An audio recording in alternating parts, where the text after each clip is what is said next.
ভারত বাংলাদেশ সীমান্তের চা বাগানে কর্মরত এক চাষিকে অপহরণ করার অভিযোগ উঠল বাংলাদেশিদের বিরুদ্ধে। ওই চাষিকে ফিরিয়ে আনতে বাংলাদেশের সীমান্তরক্ষী বাহিনী আলোচনা করছে বিএসএফ ভারতীয় প্রশাসন। এই ঘটনাকে ঘিরে ব্যাপক চাঞ্চল্য ছড়িয়েছে এলাকায়। জলপাইগুড়ির রাজগঞ্জ ব্লকের বাংলাদেশ সীমান্ত লাগোয়া কুকুরজান এলাকায় ঢুকে এক চা চাষিকে অপহরণ করে নিয়ে যাওয়ার অভিযোগ উঠেছিল বাংলাদেশি দুষ্কৃতীদের বিরুদ্ধে।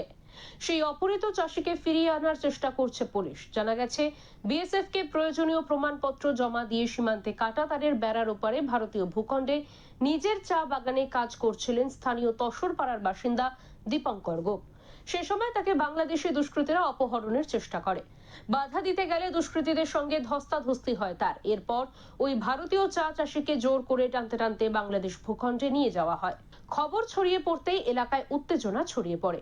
অপহৃত ভারতীয় নাগরিককে ফেরাতে হস্তক্ষেপ করে বিএসএফ। বাংলাদেশের সীমান্ত রক্ষা বাহিনী বিজেপির সঙ্গে ফ্ল্যাগ মিটিং করেন বিএসএফ এর আধিকারিকেরা। সূত্রের খবর, এই মুহূর্তে বিজেপির হেফাজতে রয়েছেন দীপঙ্কর গোপ। তাকে সুস্থ শরীরে দ্রুত ফিরিয়ে দেওয়ার জন্য বিএসএফ এর তরফে কড়া বার্তা দেওয়া হয়েছে।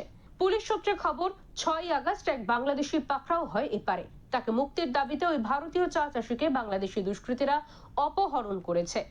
যদিও এ নিয়ে পুলিশ বা বিএসএফ আধিকারিকরা কেউ মুখ খুলতে নারাজ। এদিকে অপহৃত ভারতীয় চা চাষির ভিডিও সামনে এসেছে।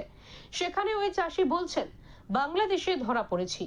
আমি ভারত সরকারের কাছে আবেদন করছি, বাংলাদেশের যে ধরা পড়েছে তাকে ছেড়ে দেওয়া হোক, তাহলে বাংলাদেশের এরা আমাকে ছেড়ে দেবে বলেছে। আমার পরিবার আছে, স্বেচ্ছা আমি বলতেছি আমার অতি শীঘ্র ছাড়ে দেয়। আমার দুটো বাচ্চা আছে, বউ আছে, আমার হাতে সব নির্ভরশীল। আমার মুরব্বীটা, বাংলাদেশের মুরব্বীটাকে ছাড়ে দেব, তাহলে আমার স্বেচ্ছায় আমাকে বাংলাদেশের মানুষ ইন্ডিয়া ছাড়ে দিয়ে আসবে। বাংলাদেশে আমি জানি না যে বাংলাদেশের মুরব্বী ইন্ডিয়া গেছিল গরু আনতে বা কোনো কিছু, ও ধরে নিয়ে গেছে। ধরে নেওয়ার পরে উনি ইন্ডিয়া আছে, এখন চালান দিচ্ছে না কি দিচ্ছে আমি তো জানি না। আমি এখানে ধরা পড়ছি, মুরব্বীকে ছাড়িয়ে দিলে আমাকে ছাড়িয়ে দিই স্বেচ্ছা। আমার সরকার বলতে যাচ্ছি, ভারত সরকারকে আমার দাবি মুরব্বীকে ছাড়িয়ে দেব, আমাকে তাহলে ছাড়িয়ে দিন স্বেচ্ছায়। বাংলাদেশে অপহৃত ভারতীয় চা চাষিকে ফিরিয়ে আনতে প্রশাসনিক তরফে সব রকম চেষ্টা করা হচ্ছে, জানালেন রাজগঞ্জের বিধায়ক দীনেশ সরকার।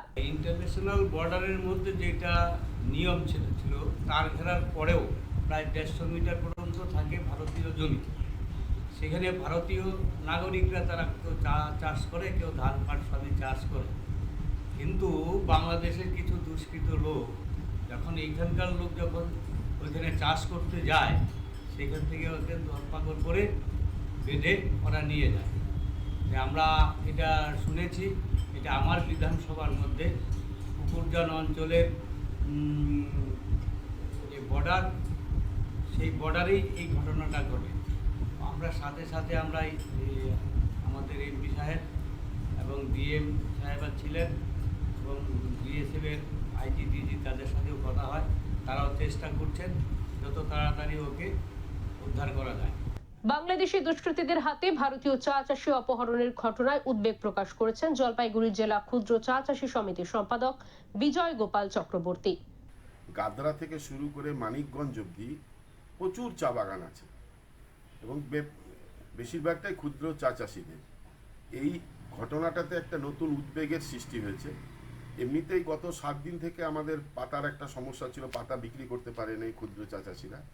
তার মধ্যে এই ইন্দো বাংলা বর্ডারের এই নতুন করে এই ঘটনাটা কিন্তু আরও উদ্বেগ বাড়িয়েছে এবং গতকাল থেকেও এবং আজকেও সমস্ত বাগান ওখানে বন্ধ আছে এবং আমরা ইতিমধ্যেই আমাদের এখানকার এমএলএ এবং এমপিদের এই ব্যাপারে জানিয়েছি, তারাও খুব সতর্ক ভূমিকা পালন করছেন। এই ঘটনাকে ঘিরে ব্যাপক চাঞ্চল্য ছড়িয়ে পড়েছে জেলা জুড়ে। ওই অপহৃত চাষির ঘরে ফেরার অপেক্ষায় তার পরিবার ও এলাকাবাসীরা।